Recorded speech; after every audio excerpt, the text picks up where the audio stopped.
Bamborough back with some Grand Tactician Civil War. Got a Union campaign going on here in 1.07 beta. We're almost to the end of September. 1861. Winter coming, but not for another month yet. Okay, in our last episode here at Nashville, Grant's Army of the Tennessee fought a second battle against Leonidas K. Polk right in this area to secure our control around Nashville. And Polk has retreated off down to the south. We don't have vision on him anymore. He probably just came here to Pulaski. Pretty soon we'll see a supply depot building somewhere that'll tell us where he is. But I was thinking, well, let me just run through the other theaters. Things staying pretty much the same in Missouri. Lyon's Army of the Missouri, about 8,500 men. One of his brigades is a little smaller than the others. It's just staying in this area, keeping an eye on the, I would think this is the Missouri State Guard, which is still only estimated to be 2,700 men. And I'll just keep reminding, we don't know where this Western Army is. It is bigger, and we haven't gotten a spot on it since July. So pretty much any time, both of these armies could come together and attack Lyon. Or this army might just sit here at Fort Smith forever. That's the situation in the Trans-Mississippi. Not too much going on in Virginia. We had brought the Army of the Potomac back across the Blue Ridge to Culpeper, and McDowell is here now with Patterson's Shenandoah Army in reinforcement range. The two major CSA armies here continue to sit at Gordonsville, still building a supply depot. I know I've mentioned it before, but it seems to me that nowadays supply depots build a little slower than they used to, while forts build a little faster than they used to. Okay, Western Virginia. What we hope will soon be West Virginia. McClellan has Army of the Appalachians has already come close enough that this supply depot has fallen under Union control. That suggests that maybe Garnett's Army of the Northwest may have moved further back. Don't know. We have lost sight of it.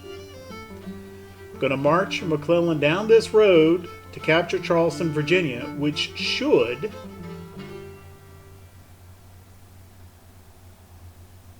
let's double check the requirements on this. Capture Western Virginia. We need to capture Wheeling, Grafton, and Charleston, Virginia, and defeat any Confederate army there to control Western Virginia, enabling its loyal citizens to break away and join the Union as a free state. Okay, so we need to capture Charleston, and we need to defeat Garnett's army as long as it stays in Western Virginia. If Garnett's army leaves Western Virginia, that portion of this, that portion of Virginia that would become West Virginia, and that would run about like through here, up along in here, kind of along this river maybe, and then there's a little dogleg up here. If Garnett retreats all the way as far as any of these IIPs along this railroad, then he's in kind of regular Virginia, or what would be modern Virginia. So we either have to defeat him, or he has to leave this area, one or the other. McClellan has almost 17,000 men, so unless Garnett has been reinforced, he should have an advantage. We're going to get him moving down the road toward Charleston, Virginia here in a moment. Now over here in Tennessee, after the last episode, we've defeated Polk and we're now building this fort. And the idea was that would free up Grant's army to come up here and start besieging these forts over here. And I was thinking about that. And I don't know that we need to leave Nashville uncovered, even with the fort, which isn't going to be that much. We know how forts go in this game. We don't need to leave Nashville uncovered. Another option is to bring another force down here to besiege these, and I don't think we need one nearly so large. So I think what I'm going to do is, up here at the Western Department, I had recruited a few brigades that have now arrived. And there's a couple of artillery batteries. They're not battalions, they're batteries as well. So what I'm going to do is I'm going to create a smaller force, 4 brigades, 2 batteries, and we're going to send them over to besiege those forts. I think that'll be big enough to do the job. And then later we can grow it into a proper, corps-sized field force, or just use it as a smaller auxiliary corps later on, as a smaller corps in a large army once we get organization reform. But I kind of like the idea of maybe not, having some regular, 7, 8, 9 brigade proper field armies later to be proper corps. And then also a few kind of smaller forces sprinkled around the map to help against raiding forces and more vision and something about the size of what Lion has over here, right? 4 brigades, 2 batteries. And for now, that seems to be doing the job of a proper level of force over here. We could have a few more little smaller forces like that, so I'm going to do that here at Louisville. And normally what I would do is I would create a new army, right, in this wrong tab. I would use this, right, recruit a new army, and I would put it in Kentucky or Indiana, right, using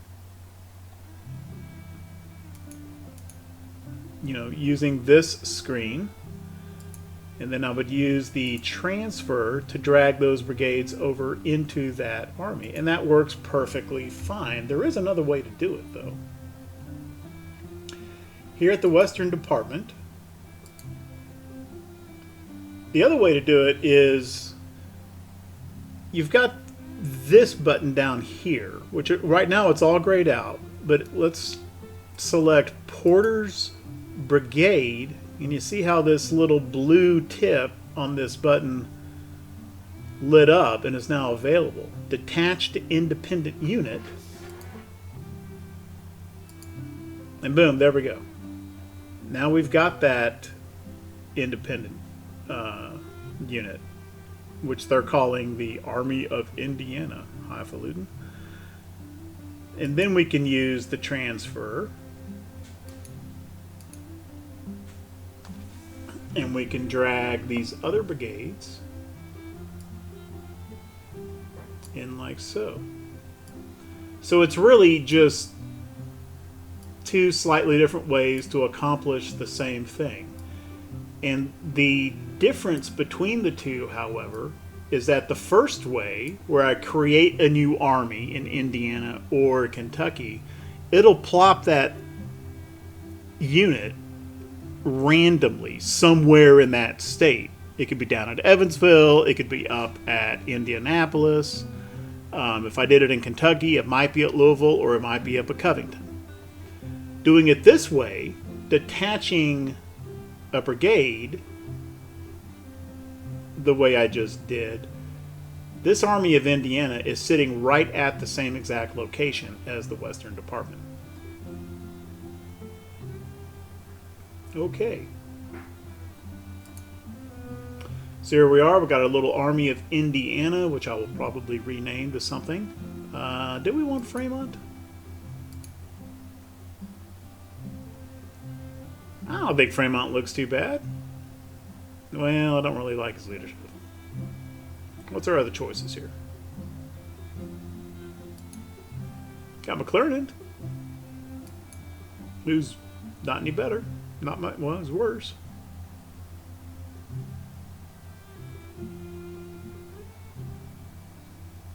McClellan just kind of feels like the right guy for this job, though, doesn't he? I'll tell you what. Let's do. We'll leave Fremont in charge of this force, and then it pulled McClellan right into divisional command there. That's fine. Need another division. Morrell's fine, I think. And we need let's have an Artie commander. Isaac Stevens, sure.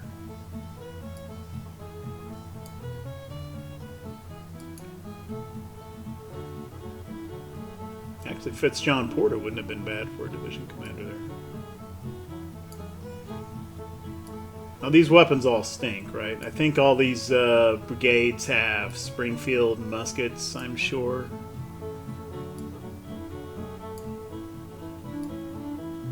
And 12-pound howitzers for this, because it's all I got. None of our weapons orders have shown up yet. So I bet they can take down a tier 1 fort, though. What do you think, Fremont? Can you do it? I wonder if it'd be worthwhile looking for an engineer commander to do this. Is McClellan an engineer? No. Morrell? Morrell is. Stevens is.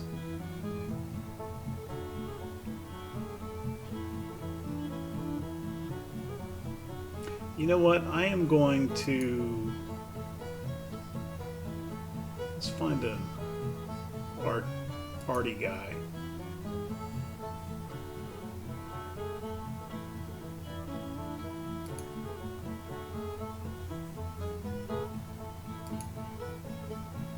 Let's put Nelson in charge of the Artie division. And then let's put Stevens in charge of this.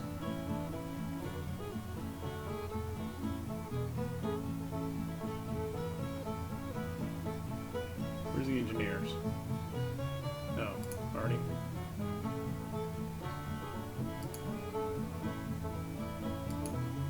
Let's put Stevens in charge of this force. Army of Indiana sounds way too highfalutin. Let's call them. Let's just bring it down a notch. Let's just call this the Indiana Corps.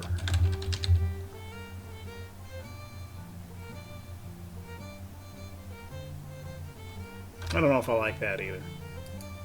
We got Wisconsin troops, we got Ohio troops, we do have one Indiana brigade, we got Illinois troops. How about something more geographic, the way that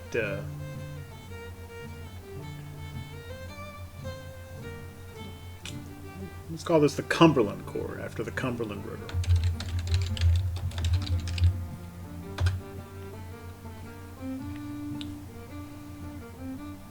I think that's fine.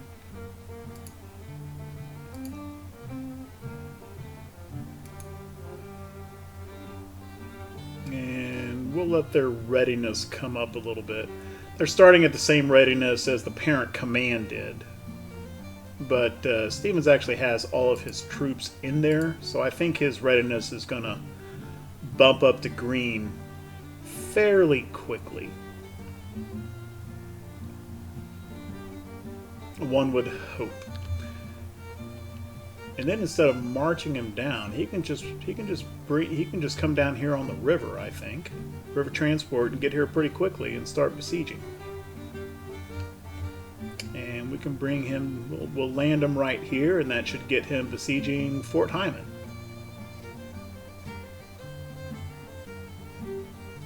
This little force is probably going to take a fair amount of attrition because this is going to go on into the winter. But anyway, I'm going to try doing it this way. See how that works out. Okay. Grant continues building his fort here, and let's get McClellan moving. And we'll just go ahead and give him orders to march directly to Charleston. And either he will... I don't think we need the railroad turned on, or the river. It would really be helpful if this river right here were navigable. This is the Kanawha, which runs up here through the southern part of what will soon be West Virginia. In this game, it is not. I think that the modern Kanawha is navigable some distance up here, at least as far as Charleston. But maybe it wasn't during this time frame. I don't know. Or maybe they just have it wrong. I don't know that either. He's going to march here to Charleston. Let's roll time. Should be getting our salt works and lumber mill construction messages pretty soon.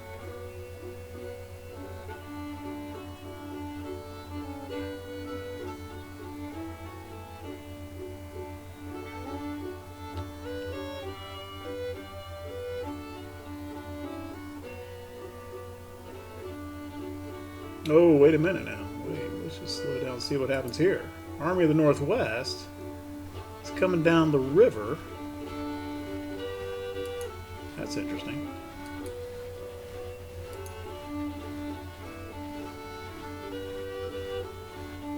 Let's see what happens when it gets close to this gunboat. Aha! Gunboat firing. And it's forcing... Yeah, he's chasing that army back up the river. Keep going, Scout.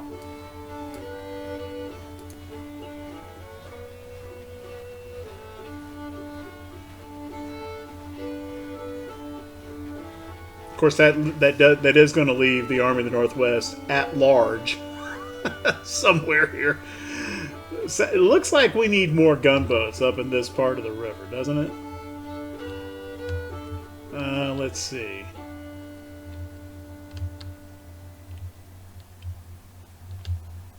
I've got one kind of getting ready here. Scout 11, Scout 10, and Scout 9. They're not... When they get to yellow, we'll send them up the river here. Up here in this stretch is where they're needed right now. Oh, and Army of the Northwest has run off back up into Ohio.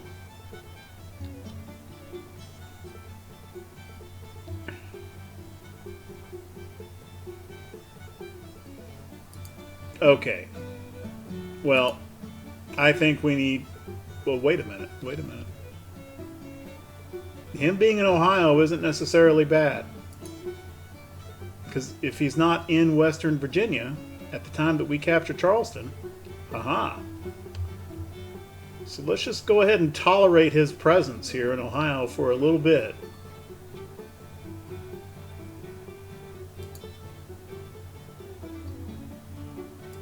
Oh, he's trying to come down this way. He wants to cross here. Let's get our gunboat down here. See if that does anything useful. It may not.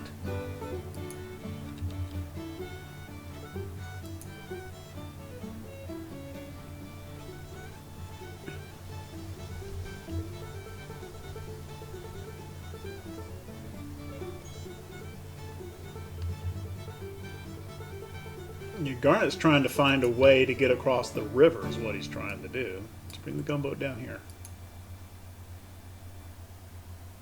Yeah.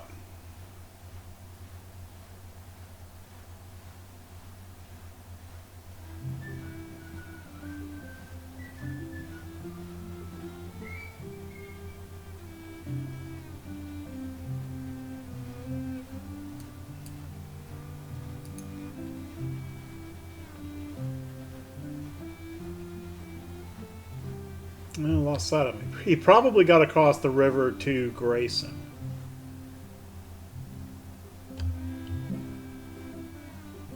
But that slowed him down enough where... Okay, McClellan's in Charleston now. Let's bring this gunboat back over. Well, this telegraph station is Confederate. That suggests that Garnett has gotten back up on the other side of the river. Let's come back up here. Yeah, that's where he is. He's come over here to Point Pleasant.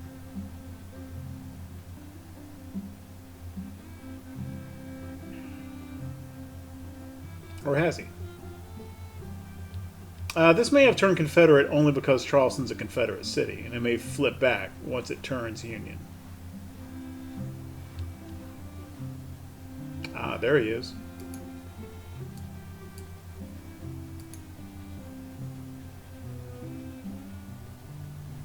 Nope, okay. Now let scout number 4 get out of position there. So here comes Garnett. And he is now in West Virginia, which means West Virginia will not flip when Charleston does.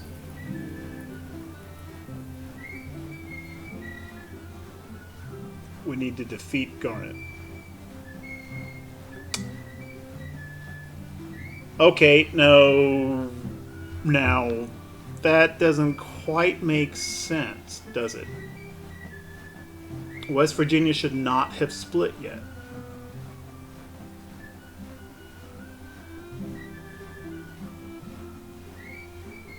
Because that Army of Northwest is still in West Virginia. We didn't meet the requirements. Well, not much to be done about that now. What is our supply state? Not terrible.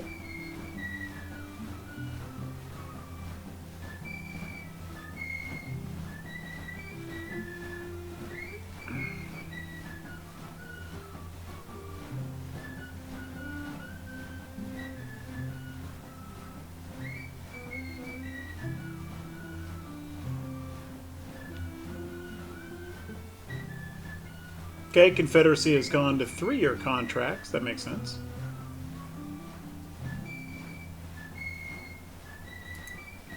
Speaking of which, we've crossed over into... Let's pause for a moment. We've crossed over into October, so let's see what the most recent Econ and Intel reports tell us. Okay, October 1st. Credit rating AA. We're actually at AA minus right now, which is still quite good. Well, it's excellent in game terminology. National debt, $140 million. We didn't issue any debt during the last month. Economy is below average. Expanding. Wealth is below average and increasing. That's good. Tax revenues increased by $666 million during the last month. No buildings. Shouldn't there be buildings? We did a salt works and we did 2 salt works and a lumber mill.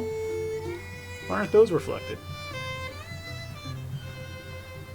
Or maybe it's not until they complete, I guess. And they're not quite complete. Exports 112. Imports 242, almost 2 to 1. That's actually not a terrible ratio. Corporate production up a little bit, and we need wood, iron, and food. Okay, well, I built a lumber mill. Maybe that'll help.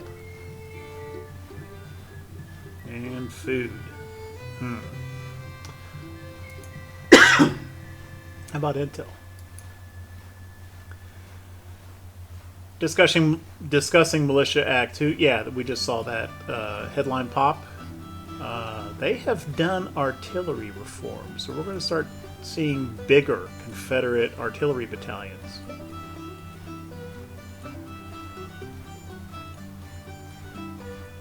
I think at some point soon we better follow suit, huh?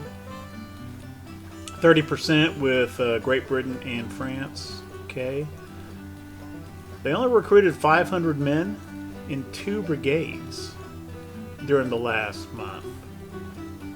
So that is 2 small cavalry brigades. And they've only started 1 new ship. Okay. Morale of the Army is 86%, and they're mostly in defensive mode.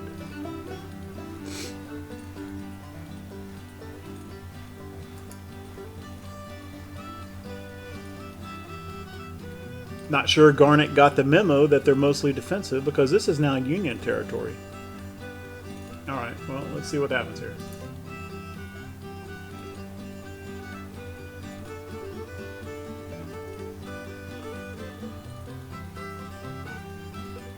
Oh, it's not Garnett. It's Albert Sidney Johnston in command of this force now. Okay, about the same on guns. They've got a tiny bit more cav. I don't think it's all that significant. And of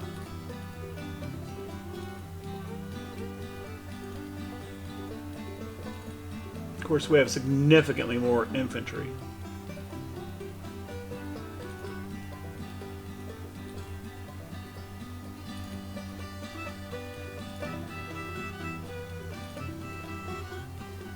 Okay, option one is just to go straight into the battle from here and see what kind of situation we get. We are in offensive stance. Option two is convert it to siege, see what the situation is, and then convert it into a tactical battle using the assault command. Now, essentially, we have already flipped West Virginia. All we really need or want to do is just simply make him retreat. And now, he's got a pretty long way to retreat, no matter what direction he goes.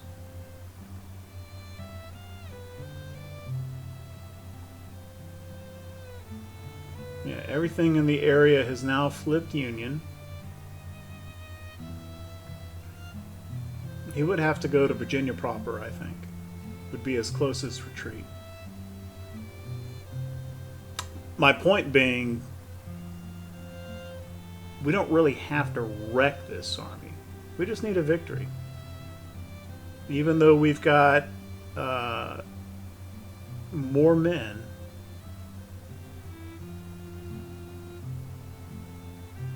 I'm going to do it that way.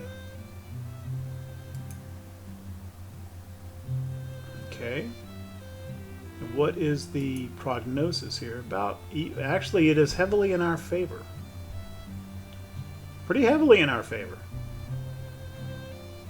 And that is probably because this is now Union territory, right? They've got the fighting spirit debuff, we do not. So all of our guys are determined, which is one, and some are eager, which is a little bit higher than the confident that Johnston's guys have. I think we'll just let this percolate the way it is. Should wind up being less casualties for us. Should.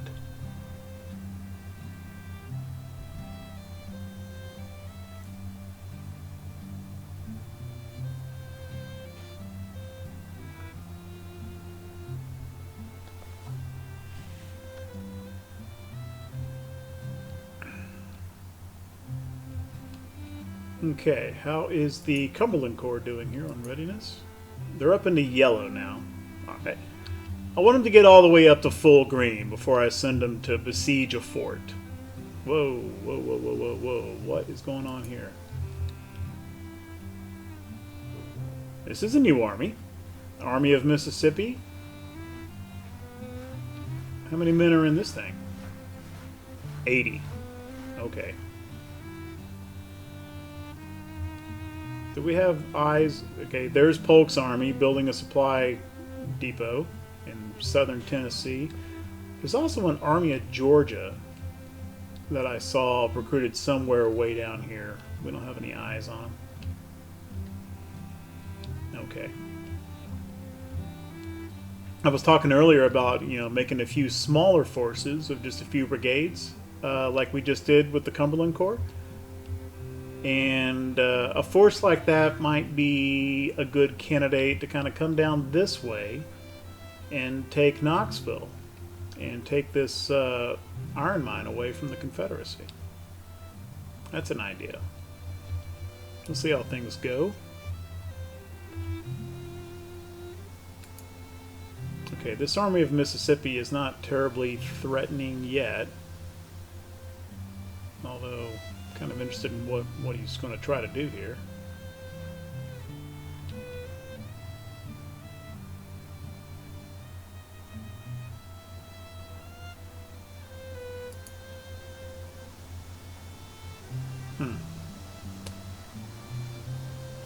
What was the... Steven should have a good supply set. Yeah, he does.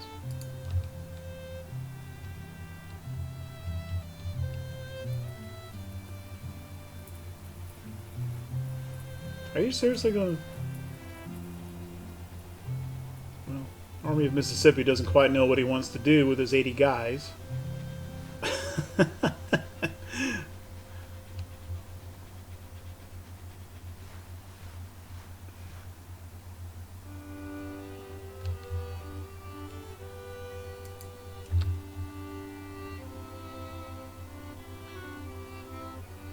I think Sidney Johnston's army is now kind of fixed in place. I'm not feeling the need for more gunboats up that way now. So let's bring some over here just to get in the way of this Army of Mississippi. How is that siege doing? Yeah, it's still in our favor. A bunch of our guys have dropped to confident, though. I'm not digging that. Still a couple that are eager. One, anyway.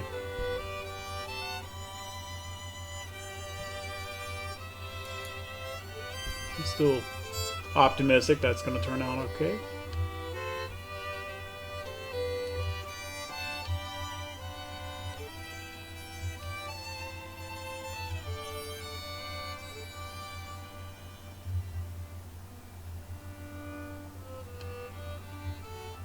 Wait a minute.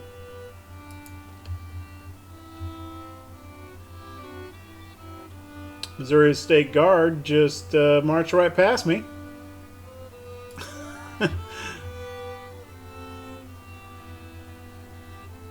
He's got more men coming, but he's still not going to be very big. I think, alright. Let's just have Lion come up here and chase him away.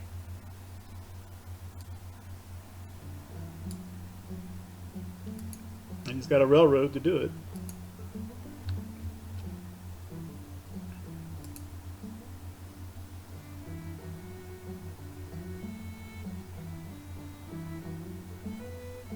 I guess I kind of let that happen because his combat radius didn't quite extend down onto the IIP. I left room there for Price to just march right by. Oh. Oh. Okay, well, didn't have my eye on Virginia, and it looks like the Army of the Shenandoah has come up to engage Irvin McDowell with almost identical numbers. Almost. He's actually got a little bit, a fair amount more cav. 21,000 men to our 21,000 men, essentially. And very few guns on either side.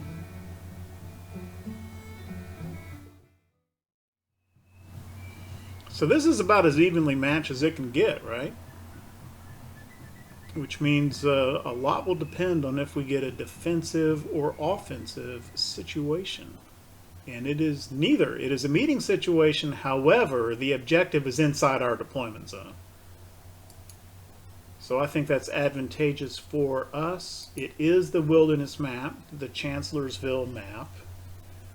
And pretty clearly, if the fighting's going to be over here, there's not going to be much play for artillery. Which, frankly, both sides have such little artillery that they weren't, you know, even if we had an open map, artillery wouldn't have been a big factor anyway. Okay, McDowell's force is down here. Potomac Army. Let's bring them up here and see what's going on. And where is Early coming from? He's coming from, well, he should be coming from the south, shouldn't he? Well, obviously not, because we started down here. Where is Early coming from? Over here.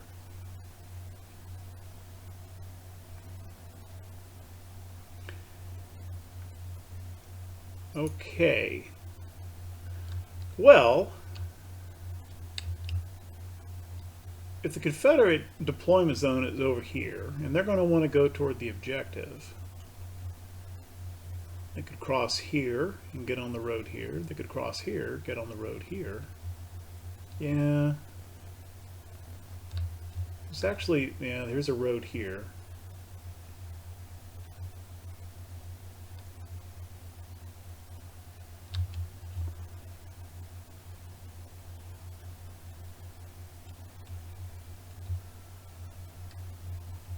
It's kind of tempting to put McDowell's force over here and then move forward and then try to block them at the fords.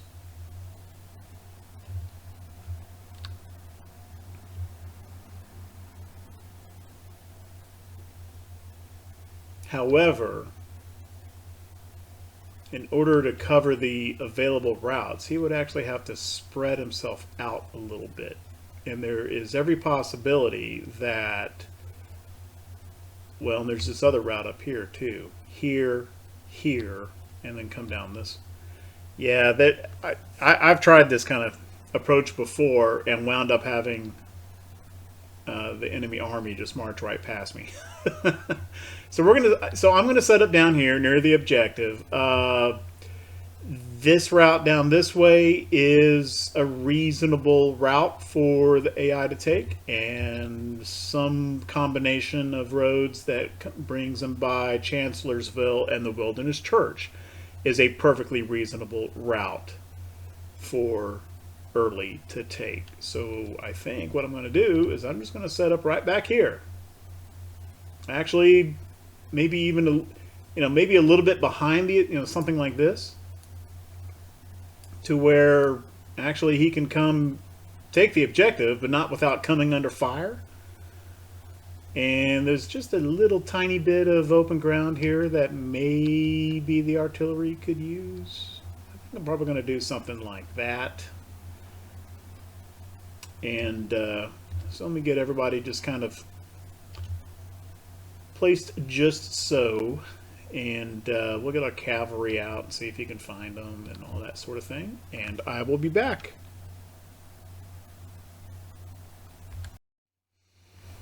Okay, so here's our position.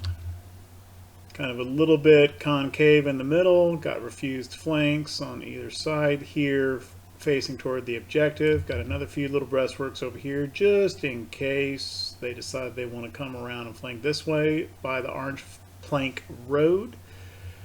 Tyler's division here, Heinzelman's division here on the line. And then, who was this? Hunter's division, kind of reserve and also kind of watching this flank. So we've got 2 brigades here and 1 brigade over here that are kind of available to flex where needed. I'm also going to try another little experiment. Y'all know I like my little gameplay experiments, see what happens. In a previous battle, y'all saw where I just had all these brigades, and this is the same army. All these guys have their perk slot now, and all these infantry brigades have the Ace of Spades for additional protection in cover, which is a fantastic perk to have on this map for sure. Even when you're attacking, you're probably in cover because it's just carpeted with woods. However, I also did the same thing with Custer's cavalry, who were dismounted, built entrenchments, and also unlocked their perk slot for mounted rifles. And what occurred to me afterward is Cav don't have a perk associated with entrenching. At least I don't think they do. They've got one for fighting undercover, but not one for entrenching. yet entrenching still got him perk slot XP. That makes me wonder, even after a unit's perk is already selected, will they continue to get more XP toward that perk by entrenching? So what I'm going to do is I'm going to have Sherman build another little breastwork over here. I'm going to have Richardson build a little breastwork here in this little gap facing this creek. And I'm going to have Custer build a little entrenchment right up here just behind the artillery. And see if they continue to get XP. I think we're going to have plenty of time for them to do that while we're waiting for the Rebs to march over here. And I was going to, get Custer out here running around all these woods, but there's so many routes. Rather than get him in trouble, they got to come here anyway. So I've just got a line of skirms, one here for this route, one here, kind of here in the middle. There's one over here watching this road. There's one over here. I think that's enough vision. They'll be here eventually. And we'll just, build some breastworks while we're waiting to show up, see if we get some XP. None of which needs to be on camera, so I will be back. Possibly on day 2, who knows. Okay, it is past 6 p.m. and we're in October, so sunset is coming very soon at 1900, 45 minutes left.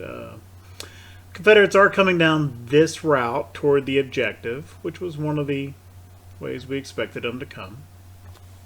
And yeah, built a few more breastworks with Sherman's brigade, Richardson's brigade, Burnside's building a few, Custer's building some. He built some for this artillery here. They're not getting more XP. So building breastworks is a good way to open up the perk slot for the first tier, but once that perk is selected, I don't think that building breastworks further increases. You got to do the activity associated with that perk, as it should be. I thought maybe there was a little loophole there. I don't think there is. Okay. Well, I will be back. I don't think any combat's going to happen today, other than these skirms will probably take a few pot shots, and other than that, actually, let's go ahead and get them in cover for that. But I'll be back in the morning of day 2. Okay, it is the morning of day 2, and right at sunset we had quite a few Confederate cav brigades. Have not sighted any infantry yet that were visible over here, coming this way, through the woods, not on roads. And so, put a division here, and a division here. And the skirmisher line here, because it sure looked like the attack was going to come from this direction. Not within range of the skirms, but within sight of the skirms, all these cav brigades turned. They were kind of generally moving in this direction. They've turned, and they're all going this way now. I think that's interesting. May have to wind up shifting some more brigades over here after all. I do have one skirm. They're hard to see on this map. I think there's a skirmisher here, kind of watching the Orange Plank Road. So let's see how this develops. Let's just fast forward a little bit here. They're small, but he's got quite a few cav brigades. 3 visible. That's got to be all he has, right? Now they're I think they're just kind of assuming their position here.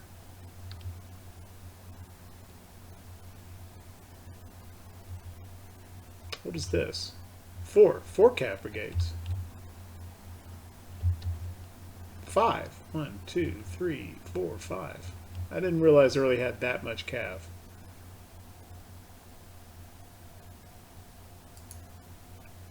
Let's have a. I mean, they're tiny. They're not very scary, but that's a lot.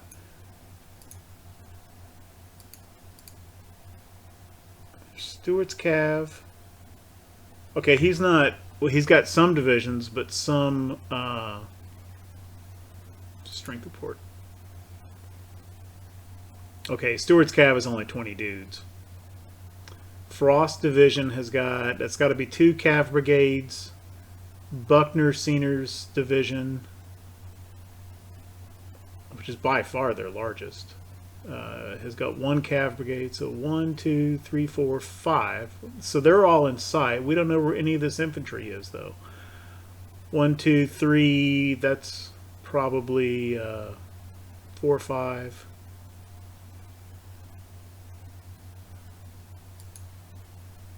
Six, 7, 8.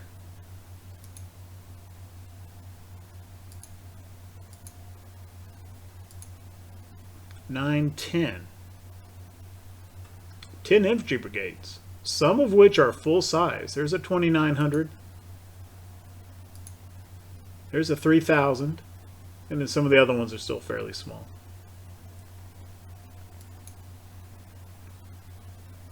How about this guy? Frost division.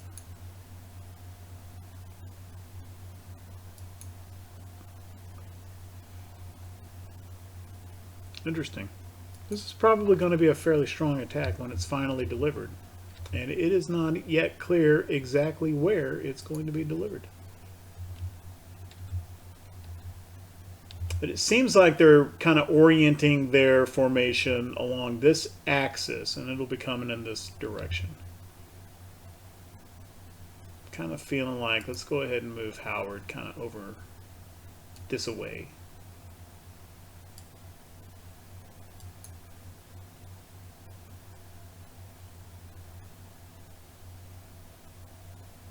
Okay.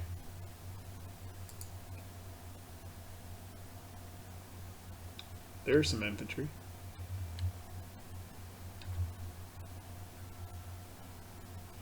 Okay, the Rebs got a little bit more marching to do, but I think we're getting fairly close to some sort of assault. I'll be back when that happens. All right, it's just about 11:30 in the morning on day 2. Early has just about formed his line. There's one infantry unit that's not quite in place yet. There was one artillery unit which kind of wandered a little bit too close, came up under skirmisher fire, and has has routed already. Looks like there's a detachment coming out to grab those guns. But I think either he's just about to assault, or because of the breastworks and the position, let's see what he does. He may just stay in that position.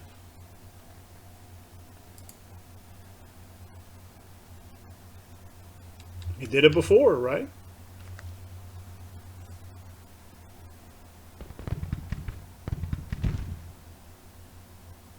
But he was outnumbered in that situation. We're evenly matched here.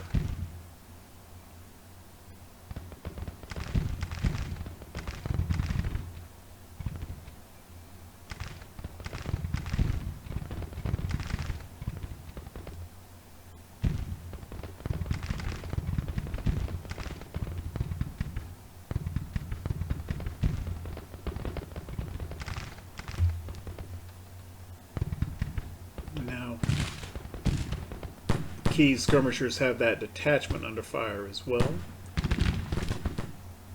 Oh, here they come. Nope, they're not waiting. Here comes the horde of Johnny Rebs through the woods. Let's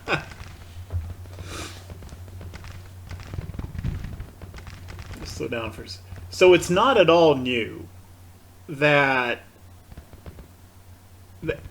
the AI kind of wants to get everything in place before launching an attack. That's not new in 1.07. It looks to me like they're doing a better job, though, of forming that line kind of oriented a little better toward the player position and far enough back where they're not getting as discombobulated, right?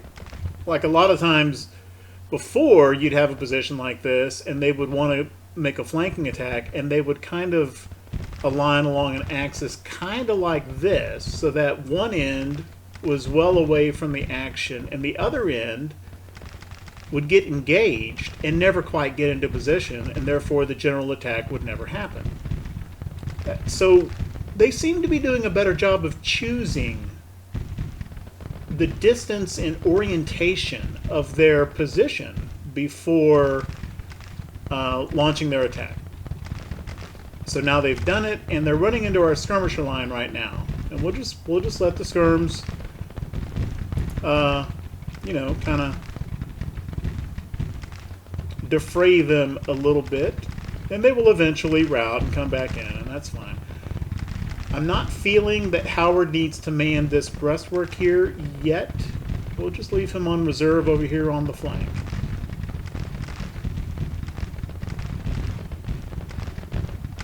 Skirmishers are pretty hotly engaged now. I think they're all engaged. Even if I gave them any orders, they wouldn't respond to them unless it was just to come on in. And I'm not going to do that. I'm going to let them trade fire for the time being. We have flipped over from minor defeat to minor victory already. And that is probably because of the... Yeah. Well, 200 casualties for them, 85 for us. But we've also gotten a few victory points. The Confederate morale is still significantly higher than ours. I don't think it's going to stay that way much longer, though. And I don't think any of this... Yeah, I don't think the artillery's finding anything yet. These Confederate units will have to come to the edge of these woods before the artillery get any targets at all, if then.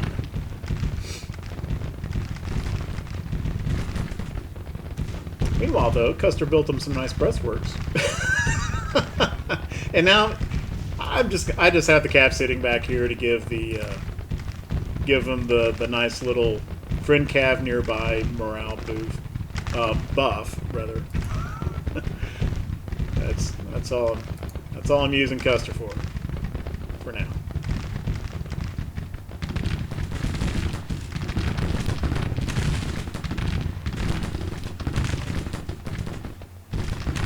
Now, eventually, they're going to come through here. They're going to break through the skirmisher line. This guy's already wavering, and they will take the objective.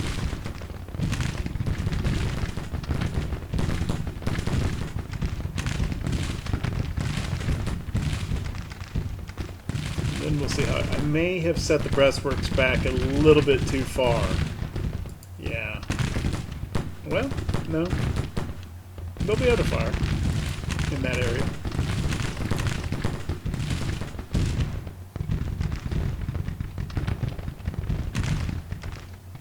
Keys of skirms are coming in.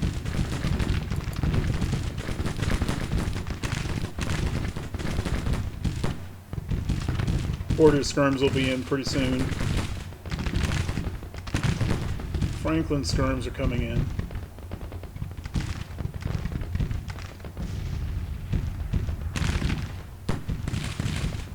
Like 500 rebel casualties and 270 federal casualties. I think they've done their job.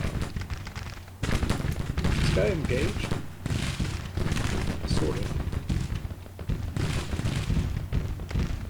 Alright. Come on in.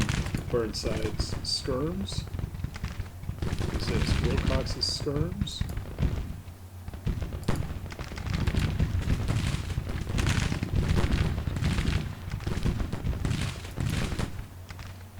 Let's get Howard's skirms kind of right over in here on that creek.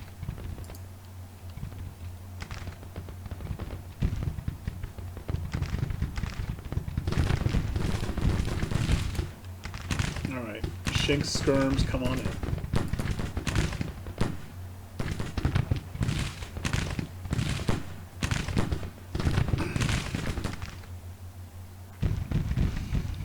Okay, so they're a little bit disorganized from the skirmisher fight and also marching through the woods. Got some fatigue going on in here in the the rebel brigades.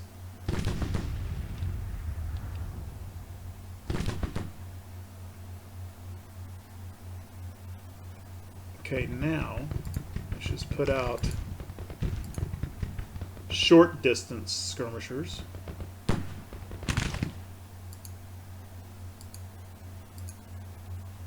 Kind of repeat the process. Not going to be able to do it over here. Maybe we will.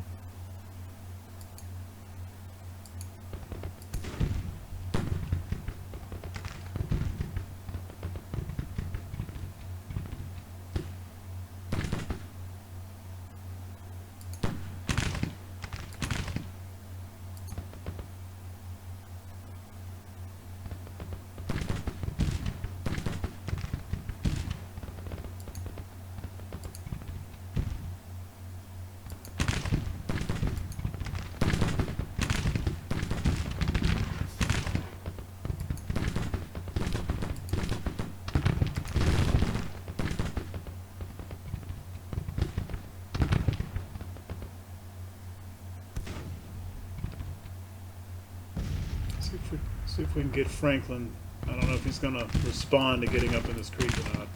Probably not. No, he's too close. He's engaged already.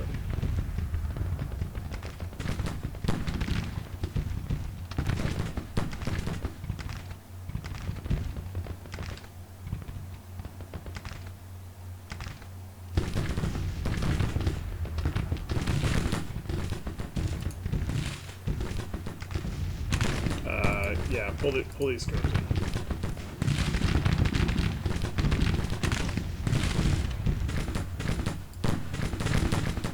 See if we can get Keys oriented in his breastworks again. So yeah, green cover, good.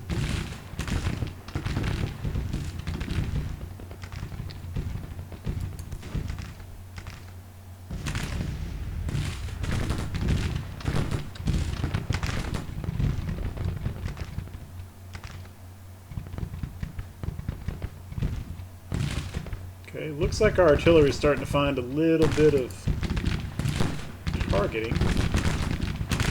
That's good.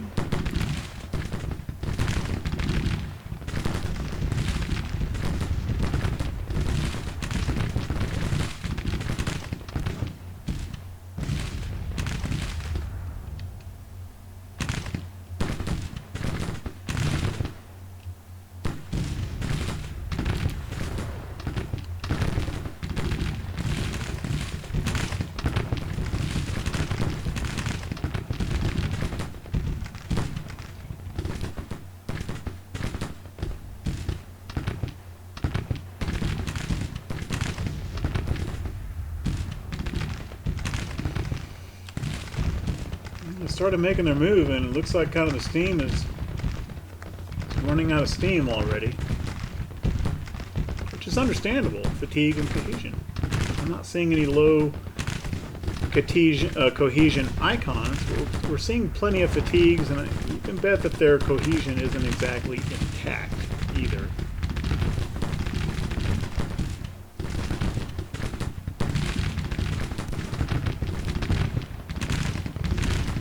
Skirms are doing any good, really. Let's go ahead and pull them in.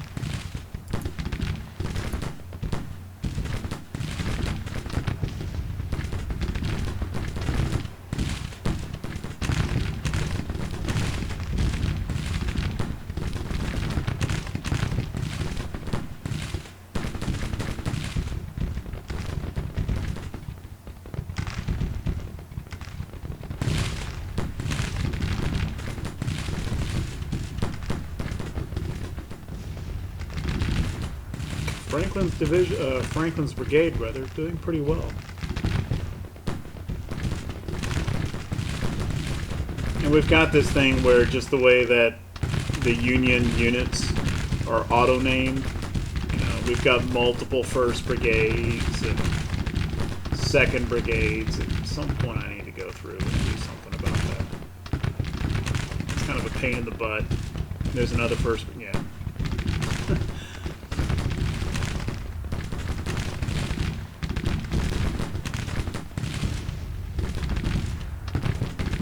I think right now there's no reason to really do much. Things are generally going in our favor.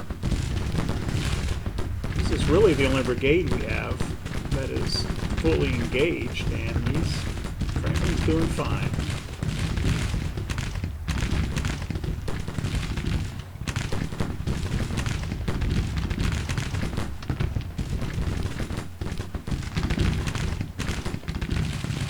They're going to have problems getting through these woods.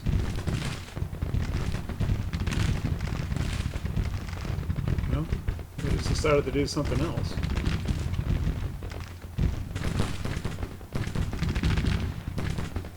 Saw that little jump there as they changed their formation.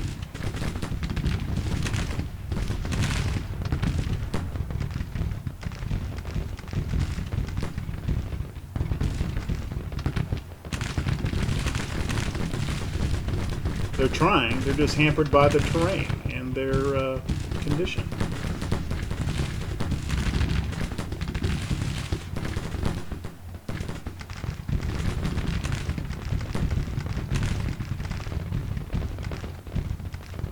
Does kind of look like, let's go ahead and put Howard over here.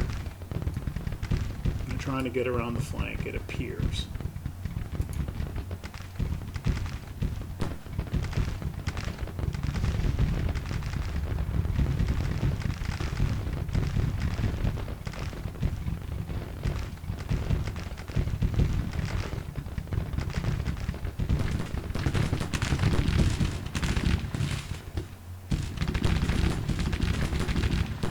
Looks like Smith is trying to retreat. Is he falling back, or is he actually have... No, yeah, falling back. They're still facing forward. These other brigades are coming up, though. There's not a general retreat happening yet.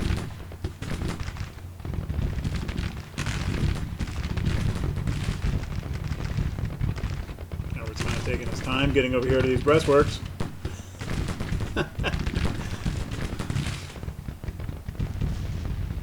I mean, same thing for me, right? He's having to march through woods to get into this position, so what's good for the goose is good for the gander. They are starting to capture the objective.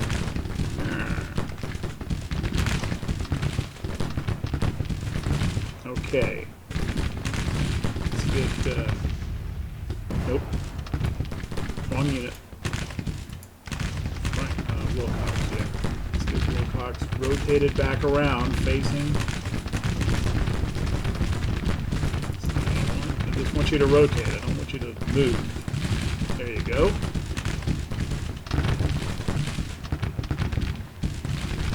Matter of fact, let's pull those skirmishers in. Make sure that they're not obstructing their own brigade's fire. Or this other brigade.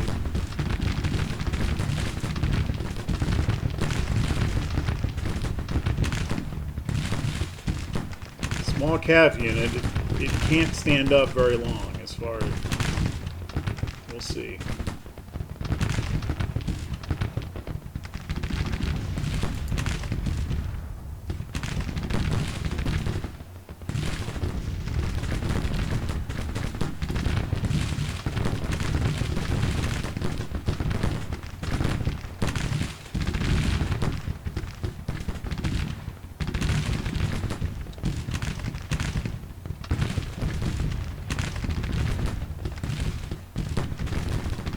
Skirm's doing a nice job over here of delaying LZ.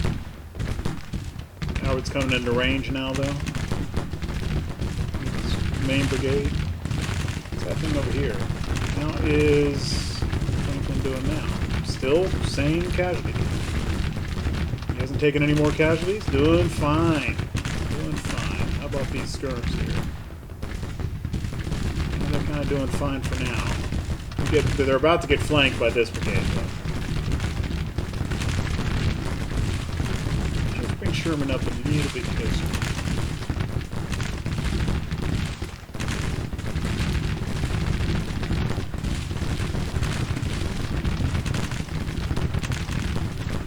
Skirm's still holding out through here. And Cav's getting wrecked. Knox has taken a few casualties. And with Howard having moved over here, we don't really have any reserves right here. Although these two infantry brigades ought to be able to take care of the forces immediately in their front. Ought to.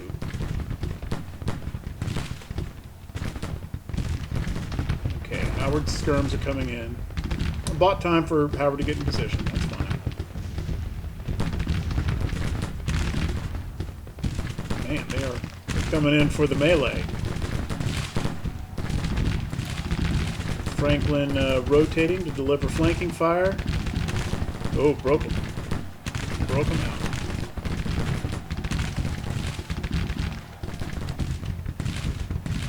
Wilcox in contact. Franklin. Yeah, well, they've been in contact. What are you talking about? How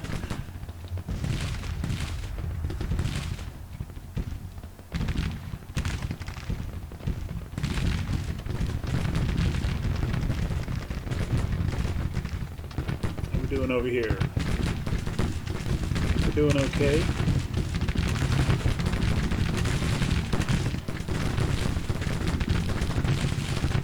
Yeah. That's a big brigade right here. For ammo. Still doing okay for ammo.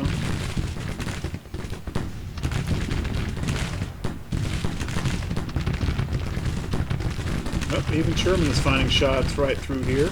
That's good.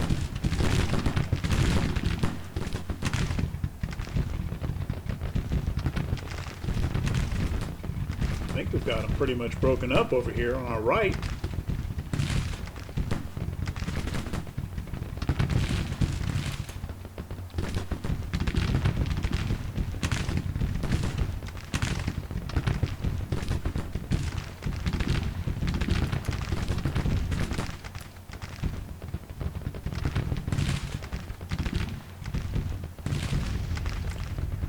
Franklin reoriented, and then let's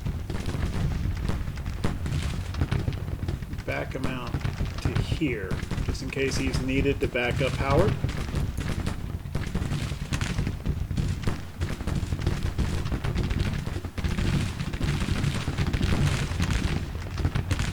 Okay. Ripley's brigade wavering.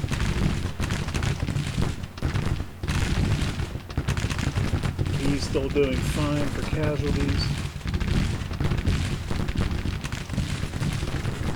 Burnside skirms are doing fine.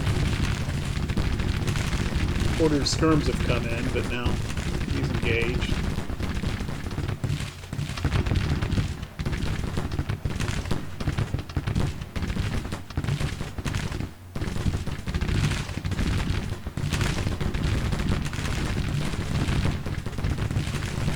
Anderson withdrawn. Stewart's cav, okay. Off you go. Can't say I blame you. How's our casualty situation going? 3,200 to less than 800. 3.5% casualties for us, 15.2 for County Rep. The question is, how much longer is Early going to keep this up? Because once they start moving back in the forested terrain, we're not going to be able to catch anybody. Basically, once they decide to disengage, the retreat phase, not much is going to happen there. Just the way it is.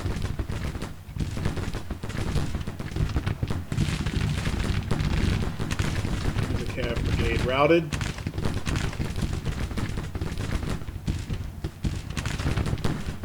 Yeah, they're starting to pull back now. We'll advance a little bit. Burnside, pull your skirms in. Start advancing through here.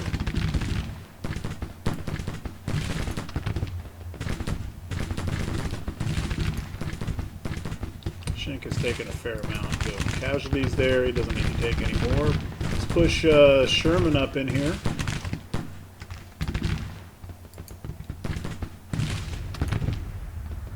And Keyes is doing fine.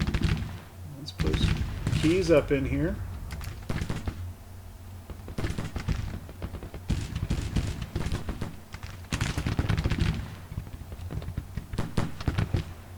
And the retreat has formally begun. 51 minutes. We've already got brigades moving. But I think we've largely got what we're going to get.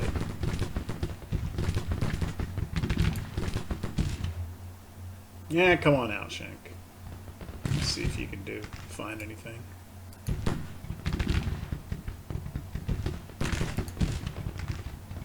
Well, I thought that I had told Keyes to advance. Maybe he hadn't gotten the order yet.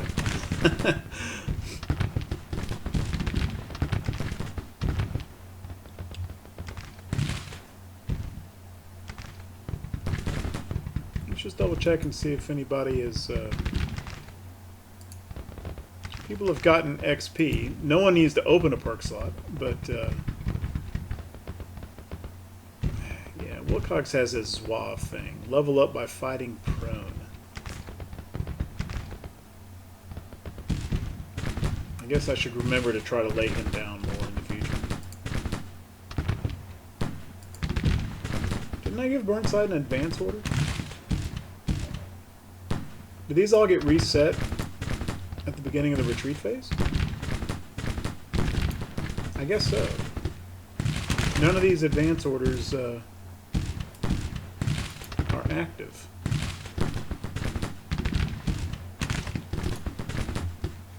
The ones I gave before the retreat phase, that is. What about... Well, Sherman's is. I don't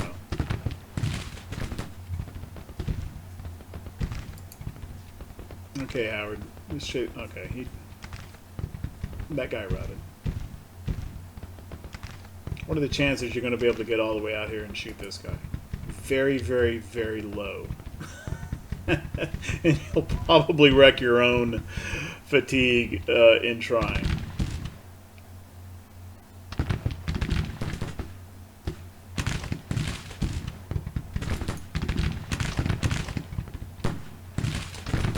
Porter's still able to fire as he advances.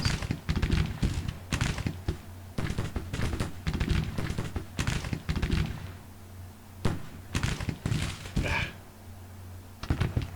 4,000 casualties to 860, 18.6%, but I don't think we're going to make it to 22.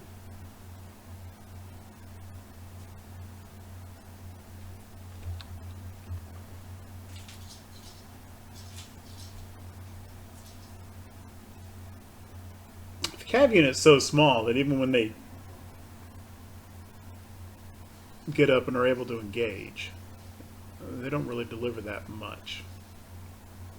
I think we need to get the larger cav brigades before they become a real factor, even during the retreat phase.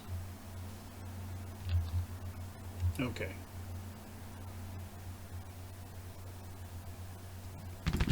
10x to the rest of this.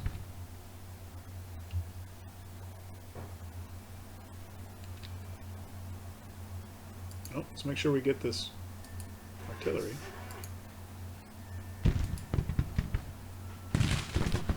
There we go. Okay.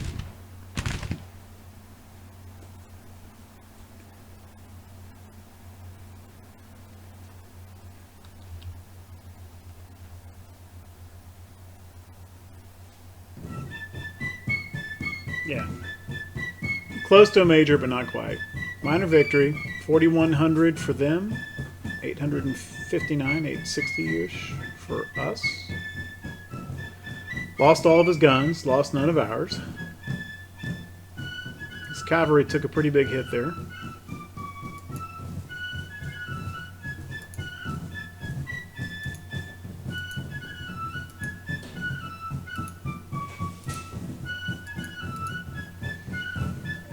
Fairly even casualties inflicted across the 3 infantry divisions, lowest being almost 1,000, the highest being 1,600. Somehow, I'm not sure how, Custer sitting back there managed to inflict 18 casualties on some infantry. Don't know how. He was sitting back behind the Artie. And Artie did diddly squat. Which is probably understandable under the terrain, and the artillery are so small right now. Nice job to 1st Division. I don't remember which one that is. That's Tyler's division. They were over on the left. And that's probably because their reserve brigade, Sherman's, was able to engage as well and add to their total. That would make sense. Yeah, 3rd Brigade. That's Sherman. So that bumped them up, well, by 151.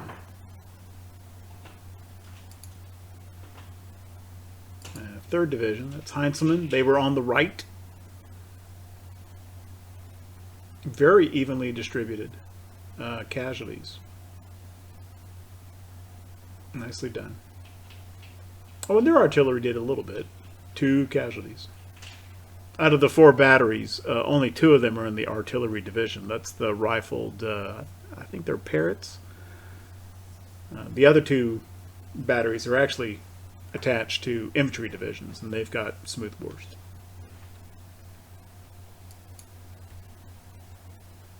Okay, well, Army of the Shenandoah under Jubal Early will be retreating once again.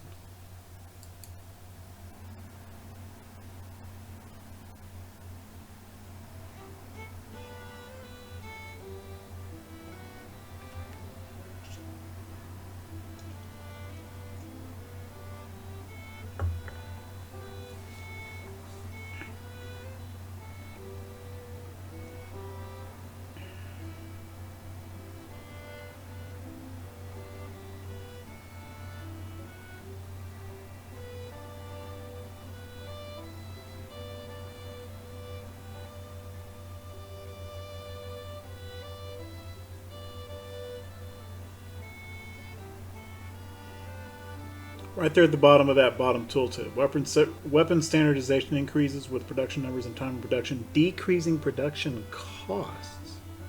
I've never seen that. I don't see that it makes weapons cheaper. I do see that standardization makes them get delivered much faster. I think it increases production speed. But I haven't seen that it makes the rifles cheaper. Okay. 4,000 casualties for Johnny Reb. 722 enemy soldiers captured and taken to our POW camps. 2,100 infantry arms captured and 7 cannon.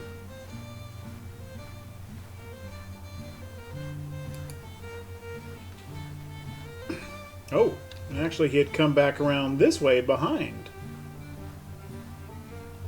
Probably crossed over here and came up this way, I guess.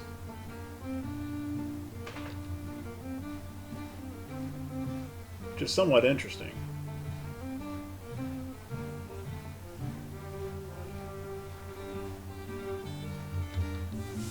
Let's see how our entrenchment thing is doing here in West Virginia. Looks about the same, doesn't it? Doesn't look like it's gone down, doesn't look like it's gone up. 68-32. Okay. I think that is going to do it for this episode. If you like what we're doing with the channel, if you like the content, then leave a like, leave a comment, perhaps even subscribe if that strikes your fancy. If you're new to the channel, new to this series, and want to see previous episodes, or depending on when you're seeing this, future episodes in this series, I'm linking the playlist here. At any rate, thank you very, very much for watching, I appreciate it.